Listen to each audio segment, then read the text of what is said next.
You know, we all have these expectations for the way that we want our life to turn out. You know, we kind of have it all planned out in our mind. Even from the time you're a little kid, you have these dreams, like maybe the dream to be an astronaut, or the dream to be an actress, or maybe even a rock star.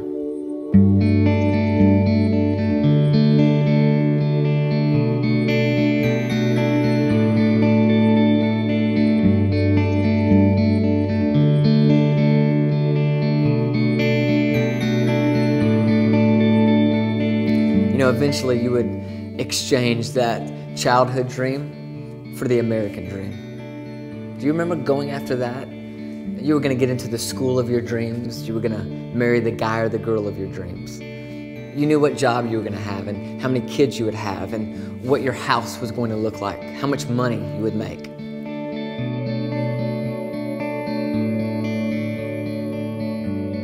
But then there was that moment when all of a sudden one of your dreams shattered. It was that moment that you kind of discovered that maybe life wasn't going to turn out the way you thought life was going to turn out.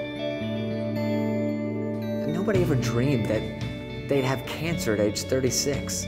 Nobody ever dreamed that they'd be fired at 54. Nobody ever dreamed that they'd be divorced twice by 45, or they'd be alone and depressed at 26.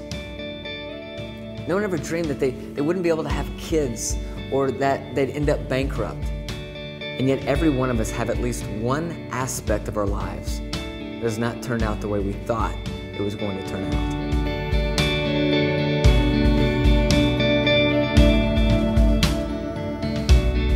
And you know, if you believe in God, it might even complicate things a little bit more when you're in the midst of one of these crises.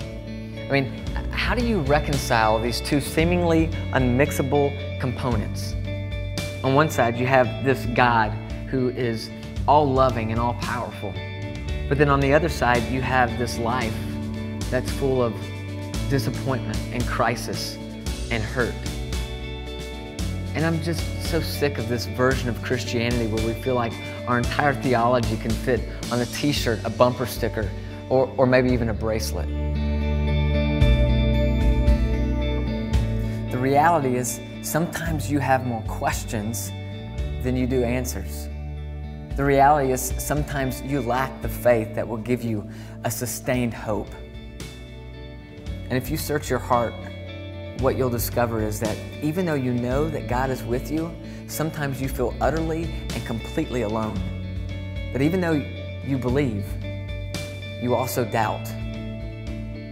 So what do you do with an unmet expectation? What do you do with a shattered dream? What do you do when life just isn't turning out the way you thought life was going to turn out? What do you do when you have to